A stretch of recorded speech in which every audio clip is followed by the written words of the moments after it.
peut célébrer la messe quasiment partout, dans la nature, qui est peut-être la plus belle des cathédrales, et dans des lieux un peu extraordinaires.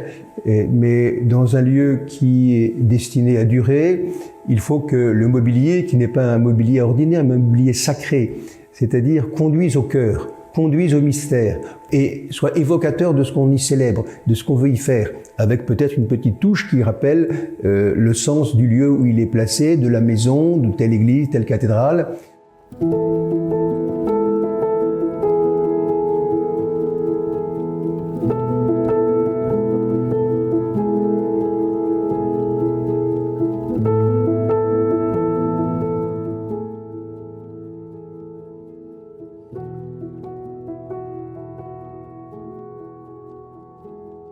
Le brief de départ, c'est assez simple. Ils m'ont donné le prospectus, les guidelines de la maison familia et le principe qui est d'accueillir, de proposer des lieux de discussion, d'accueil, en proposant aux familles et aux enfants des activités et puis autour des possibilités de prendre soin de la famille et notamment du couple.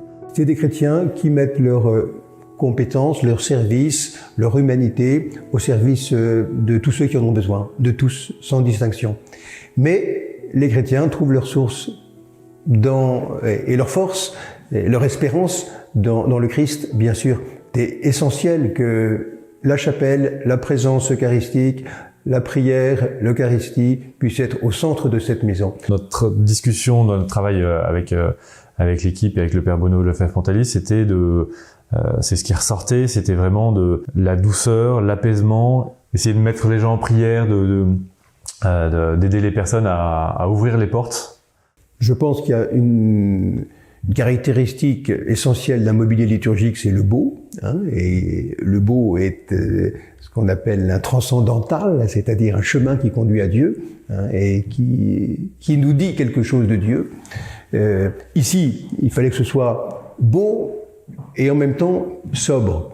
On ne pouvait pas faire une chapelle en mosaïque ou en marbre.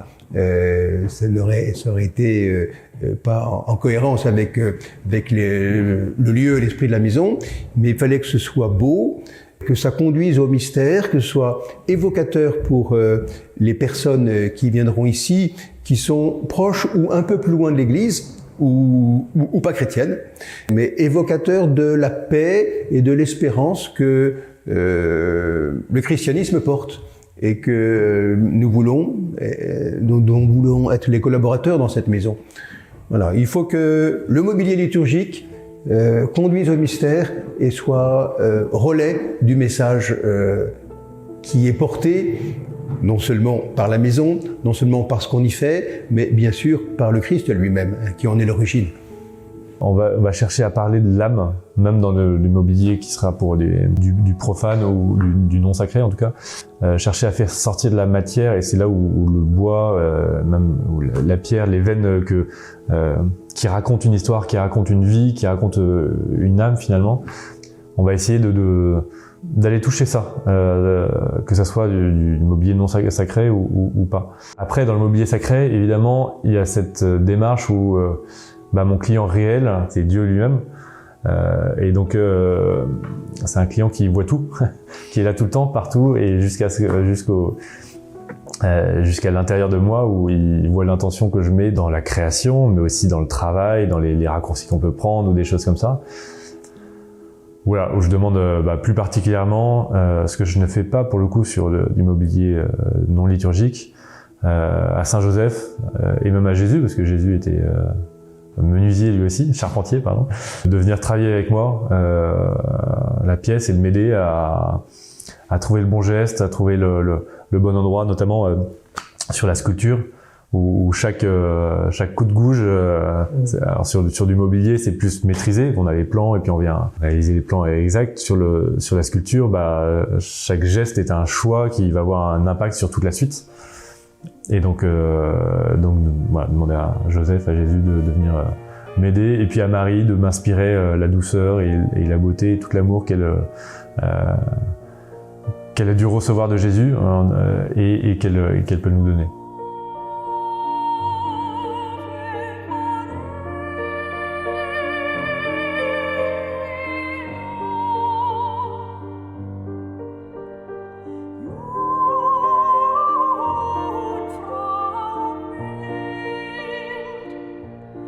a une philosophie de travail à l'atelier qui est la sérendipité, et c'est de se laisser conduire par les événements, se laisser inspirer par ses défauts, ses faiblesses, par les contraintes extérieures.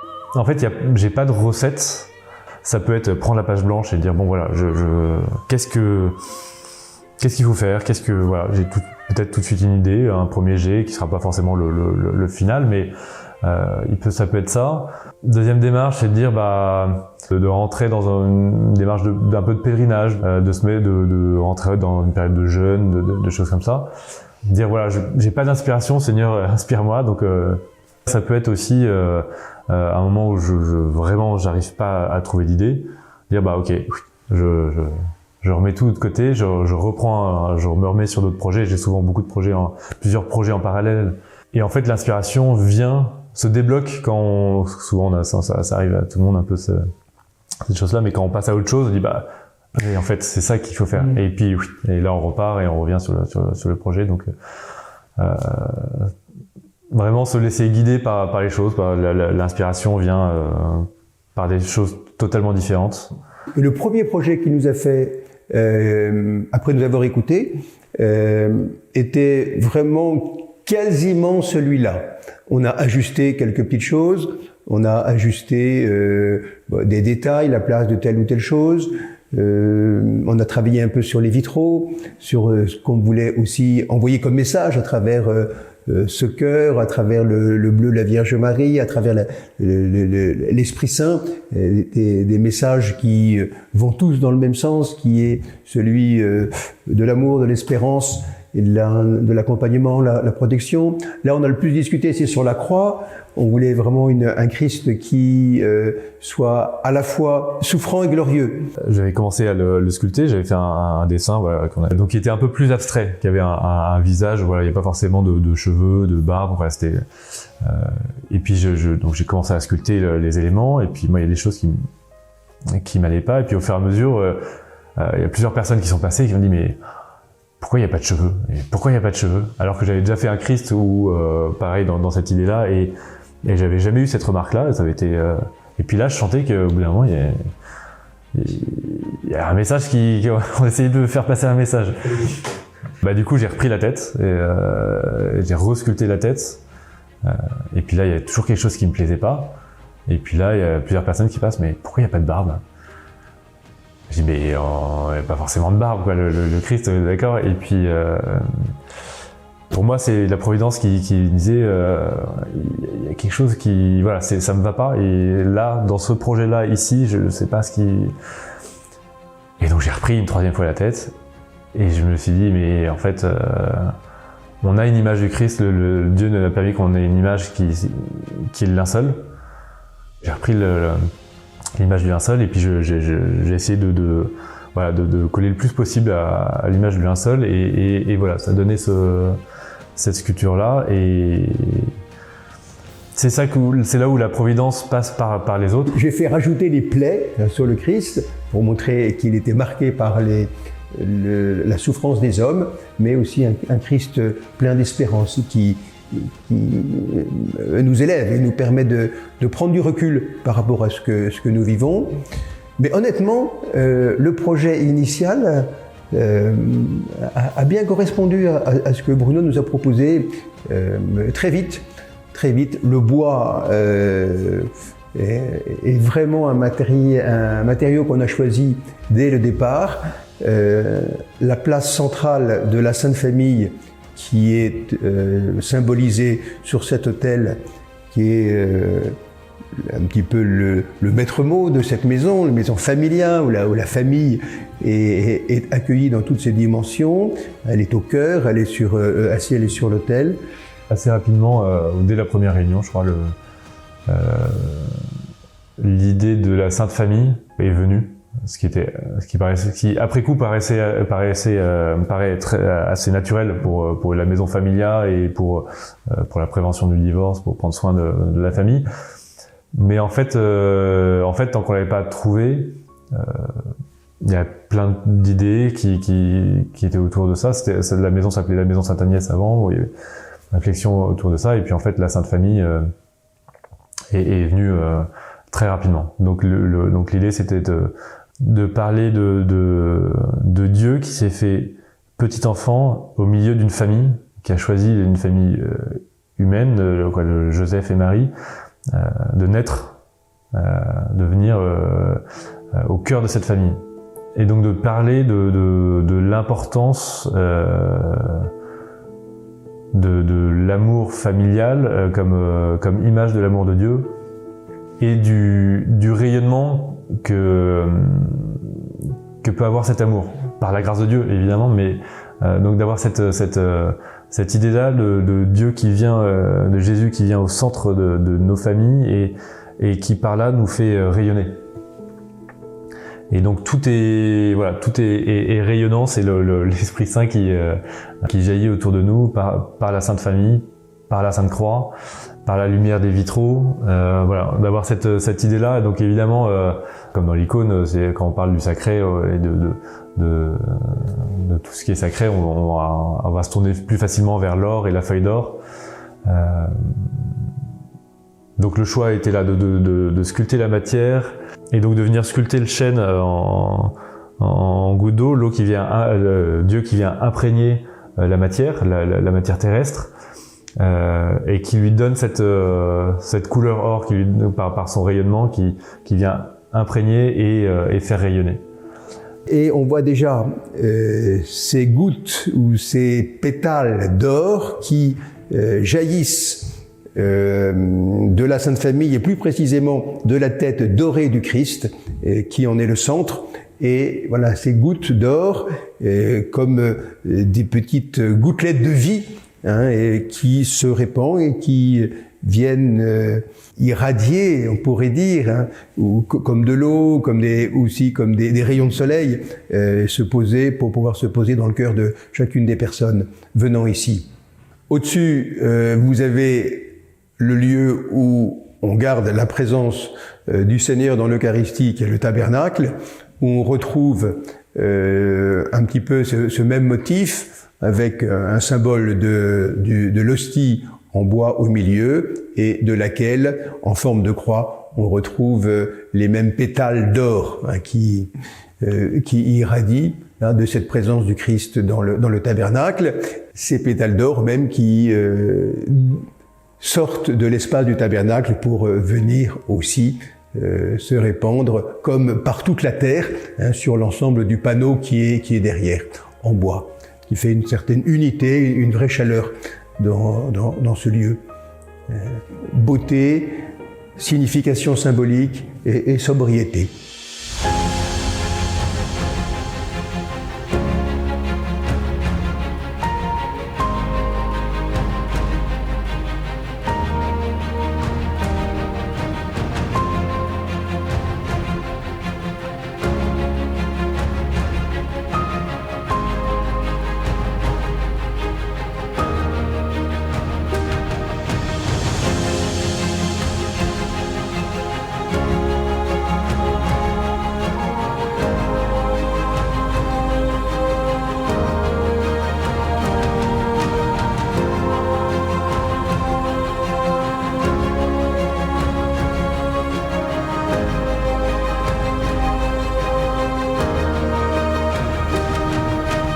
Alors à la base, ça devait être plutôt une baie vitrée ici pour qu'on puisse voir l'intérieur et voir l'extérieur. Mais par contre, il y avait vraiment des vitraux demandés sur les fenêtres extérieures.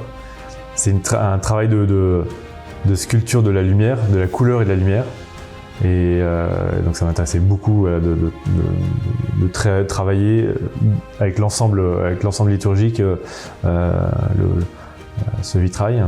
Et là-dessus, j'ai fait appel aux Ateliers Loire, avec qui j'avais déjà collaboré avant, et je trouvais que la vibration de la lumière et de la couleur à travers ces morceaux de verre sont vraiment captivantes, et j'avais vraiment envie de peindre avec ça.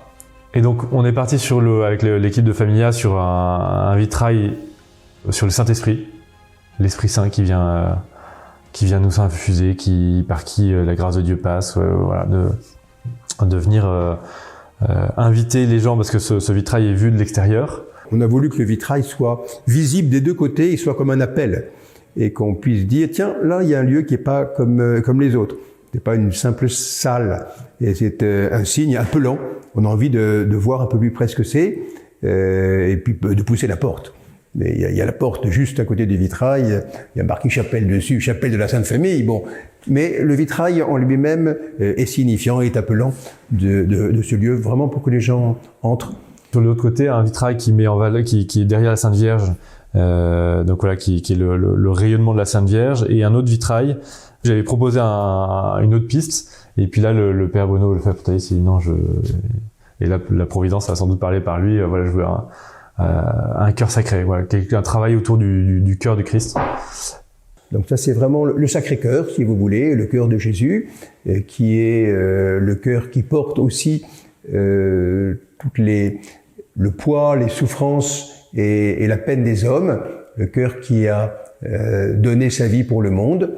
Voilà, tout le symbole du cœur du Christ. Il y avait tout le rayonnement qui partait de l'autel, qui partait sur la paroi, et dit en fait on va continuer ce rayonnement encore plus avec la lumière et la couleur. Alors avant il y avait des vitraux comme ça qui étaient en béton, ce qu'on connaissait, béton et dalles de verre, et aujourd'hui on est passé sur des choses qui sont plus pérennes que le béton et qui permettent en plus de jouer sur la couleur. Là on a choisi une couleur assez proche du bois et qui donne aussi on est dans une maison qui accueille des enfants, qui est vraiment sur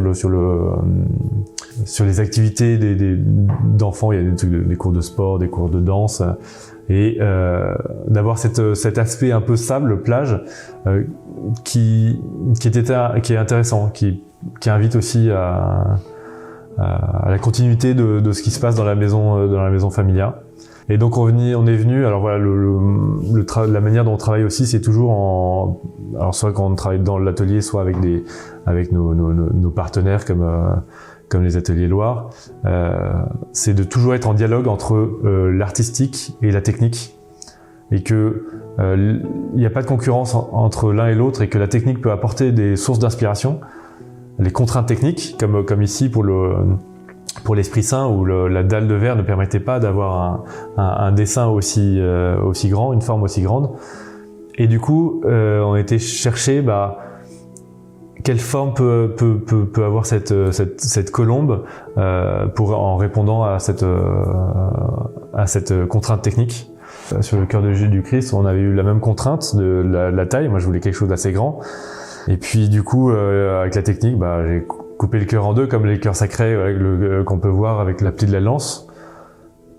Mais ça marchait pas très bien. Bon, j'ai proposé quelque chose, la technique nous disait on peut pas le faire, donc et puis finalement c'est Bruno Loire qui a dit mais en fait ça va pas, on va trouver une solution pour le faire en entier, pour faire un cœur complet de la taille prévue, et voilà, il a trouvé une technique de fusion de verre qui permet de faire aussi bien cette technique d'éclat de verre, et en même temps avec la grande taille. Et du coup, on a un cœur avec une vibration de matière à l'intérieur que j'adore, qui est vraiment qui m'hypnotise quand je suis dans cette chapelle, où je reste contemplation du cœur de Christ à travers ce vitrail.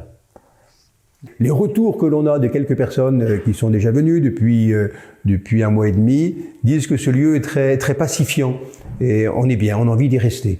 Et donc c'est un beau signe de ce qu'il veut être et du message qu'il veut porter, et de la rencontre qu'il peut permettre de faire en recevant cette paix.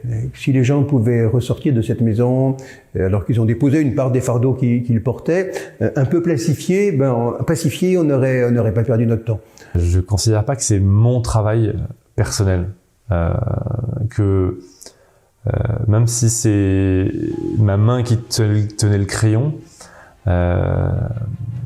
c'est vraiment un travail de toute une équipe de la maison familiale qui ont porté le projet. Et je dis pas ça par politique, c'est vraiment et je pense que ça se ressent, même si on saurait pas décrire pourquoi, mais on ressent que c'est un travail porté par toute une équipe, l'équipe de la maison, l'équipe des ateliers d'Arimatie, porté par toutes les personnes qui ont pris part au projet. Et on sent vraiment qu'il y a une douceur et un accueil qui vient pas uniquement de la traduction artistique, mais qui vient de l'état d'esprit des lieux, de l'état d'esprit de l'équipe, de l'état d'esprit qu'on a dans notre atelier.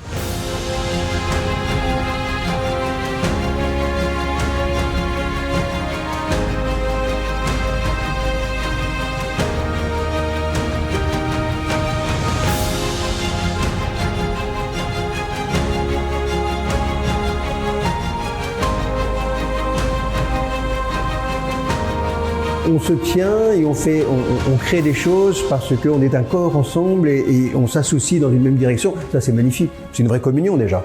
Et ça exprime quelque chose de ce qu'on veut, ce que l'on veut vivre et de ce qu'est l'Église. Alors tous ne sont pas forcément chrétiens, dans ceux qui ont participé. Bruno l'est profondément, mais en tout cas, le résultat est aussi significatif de cette communion que le Christ vient réaliser et qui est déjà manifesté dans ce travail. Dans les églises, c'est pareil. Quand vous regardez une église, hein, évidemment, il y a énormément de métiers, d'artisans, d'artistes qui ont travaillé, qui ont collaboré et qui arrivent à un résultat qui est le résultat que nous connaissons dans toutes nos églises. Magnifique. Tout seul, on ne peut pas tout faire. C'est ensemble que l'on réalise. Et on associe les talents d'artistes les uns aux autres. On fait des merveilles. On fait des merveilles, des créations qui sont vraiment superbes. Donc je suis vraiment dans l'émerveillement, dans la gratitude. Hein. Ce sont mes sentiments là qui sont les miens, qui habitent mon cœur en venant le plus souvent possible dans cette maison, en me posant dans cette chapelle. Voilà. Je crois que le message que l'on veut transmettre est déjà est bien perceptible et puis commence à se diffuser, hein, vraiment. Hein, ouais. Ouais. Merci. Merci, vraiment.